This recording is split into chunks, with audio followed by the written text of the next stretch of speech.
وزیر اعظم کی قاہرہ میں عالمی رہنماؤں سے ملاقاتیں، غزہ سمیت مشرق وسطی کی صورتحال پر تشویش کا اظہار، شہباز شریف اور ترک صدر طیب اردوان کا اقتصادی، تجارتی اور دفاعی تعاون مزید بڑھانے کے لیے مل کر کام جاری رکھنے پر اتفاق، ترک صدر کا علاقائی امن و استحکام کو فروغ دینے کے لیے مل کر کام کرنے پر زور، وزیر اعظم ایرانی صدر مسعود پزشکیان سے بھی ملے، دونوں رہنماؤں کا مظلوم فلسطینیوں کے لیے آواز بلند رکھنے پر اتفاق، وزیر اعظم نے برکس کا رکن بننے پر ایران کو مبارکباد دی، ایرانی صدر کو دورہ پاکستان کی دعوت بھی دی، وزیر اعظم کی انڈونیشیا کے صدر سے بھی ملاقات، دو طرفہ تعاون اور دیگر معاملات پر تبادلہ خیال، شہباز شریف بنگلہ دیش کے چیف ایڈوائزر ڈاکٹر یونس سے بھی ملے، وزیر اعظم D8 کانفرنس میں شرکت کے بعد وطن واپس روانہ ہو گئے، پاکستانی وفد میں نائب وزیر اعظم اسحاق ڈار اور وزیر اطلاعات عطا تارڑ بھی شامل تھے۔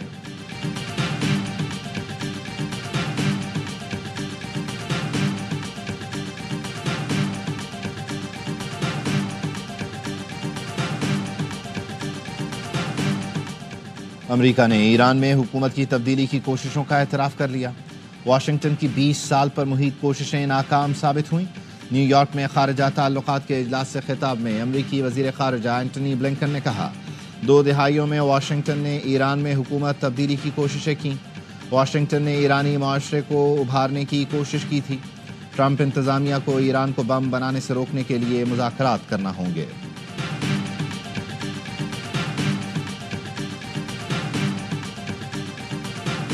یونان کشتی حادثے کی تحقیقات جاری، غفلت برتنے پر فیصل آباد میں FIA کے 2 افسران گرفتار، انسپیکٹر زبیر اشرف اور سب انسپیکٹر شاہد عمران فیصل آباد ایئرپورٹ پر تعینات تھے، اسکریننگ کے عمل میں غفلت اور لاپرواہی کا مظاہرہ کیا۔ کشتی حادثے میں 18 متاثرین فیصل آباد ایئرپورٹ سے بیرون ملک روانہ ہوئے، 1 جاں بحق ہو گیا۔ کشتی حادثے میں ملوث 3 انسانی اسمگلروں کے خلاف فیصل آباد میں مقدمہ درج کر لیا گیا۔ پولیس اور FIA کے نااہلی کی وجہ سے کشتی حادثے کا مرکزی ملزم روپوش ہو گیا۔ ذرائع کا کہنا ہے انسانی اسمگلر عثمان پہلے سے درج ایک مقدمے میں گرفتار تھا۔ کشتی حادثہ ہوا تو ملزم عثمان سیالکوٹ جیل میں جوڈیشل ریمانڈ پر تھا۔ FIA کاغذی کارروائی میں لگا رہا، اس دوران عثمان ضمانت پر رہا ہو کر روپوش ہو گیا۔ ملی بھگت ہے یا غفلت، اعلیٰ سطح تحقیقات شروع۔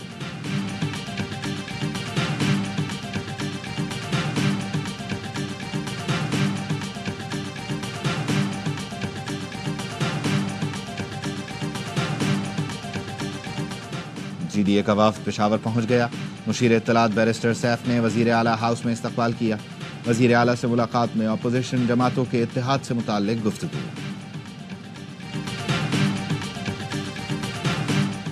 پاکستان تحریک انصاف نے سلمان احمد کو پارٹی سے نکال دیا، PTI کا کہنا ہے سلمان احمد مسلسل پارٹی میں تقسیم پیدا کر رہے تھے، سوشل میڈیا پر اشتعال انگیزی اور غیر ضروری پوسٹ کر رہے تھے۔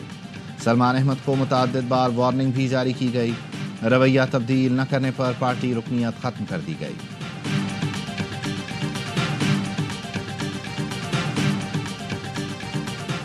چیمپئنز ٹرافی پاکستان کی عزت ہے، کوئی حرف نہیں آنے دیں گے، کرکٹ میں سیاست کے خلاف ہوں، کھیل کو کھیل رہنا چاہیے۔ چیئرمین PCB محسن نقوی کا کہنا ہے کوئی مکرے گا تو دیکھیں گے کہ کیسے مکر سکتا ہے۔ چیئرمین PCB کا قذافی اسٹیڈیم لاہور کا دورہ، صحافیوں سے غیر رسمی گفتگو، کہا کوئی کام تحریری شکل کے بغیر نہیں کرتے، بس تھوڑا صبر کریں، شیڈیول بھی جلد سامنے آ جائے گا۔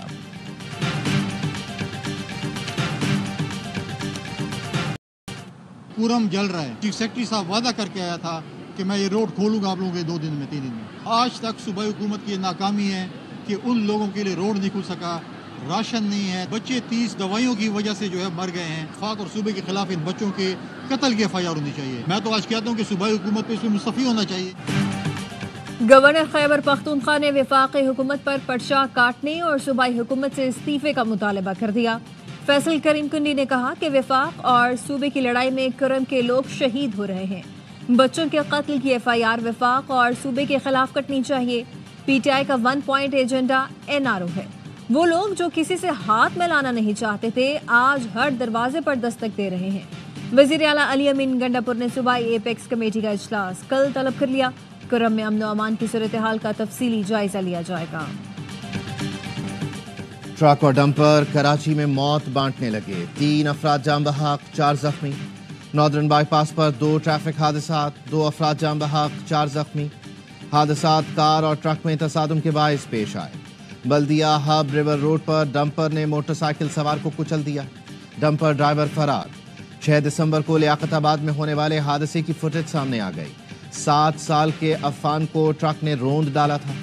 دسمبر میں 72 افراد ٹریفک حادثات میں جان سے گئے، 530 زخمی ہوئے۔ رواں سال 673 افراد ٹریفک حادثات میں لقمہ اجل بنے۔ آئی جی سندھ کا کہنا ہے اب بغیر لائسنس گاڑی چلانے کی اجازت نہیں ہوگی۔ ARY نیوز سے گفتگو میں خبردار کیا، بغیر ڈرائیونگ لائسنس گاڑی اور موٹر سائیکل چلانے والوں کی گاڑیاں ضبط ہوں گی۔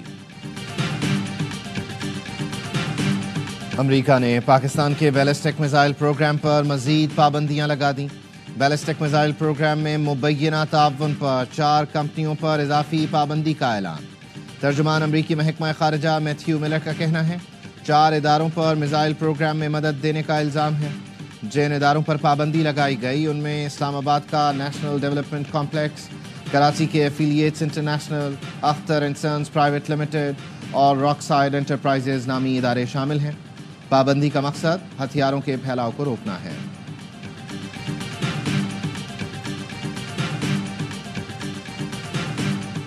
پاکستان نے امریکی پابندیوں کا فیصلہ افسوسناک اور غیر منصفانہ قرار دے دیا۔ ترجمان دفتر خارجہ نے کہا کہ پاکستان کی اسٹریٹجک صلاحیتیں ملکی خود مختاری کے تحفظ اور جنوبی ایشیا میں امن و استحکام یقینی بنانے کے لیے ہیں۔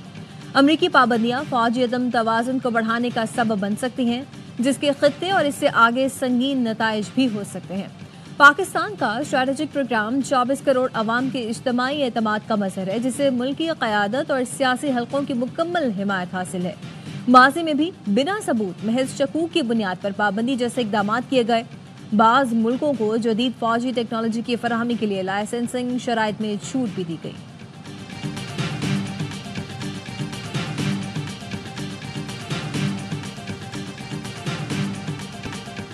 اسرائیلی فورسز کی رات بھر شمالی غزہ پر بمباری، بچے، خواتین اور ڈاکٹر سمیت 16 فلسطینی شہید۔ 24 گھنٹے میں مزید 32 فلسطینی شہید اور 203 زخمی۔ خان یونس میں قابض فورسز کی امدادی ٹرک پر بمباری۔ اسرائیل کے یمن پر بھی حملے، 9 افراد جان سے گئے۔ اسرائیل نے پاور پلانٹس اور پورٹس کو نشانہ بنایا۔ یمنی حوثیوں نے بھی اسرائیل پر بیلسٹک میزائل داغ دیا۔ تل ابیب سائرن سے گونج اٹھا۔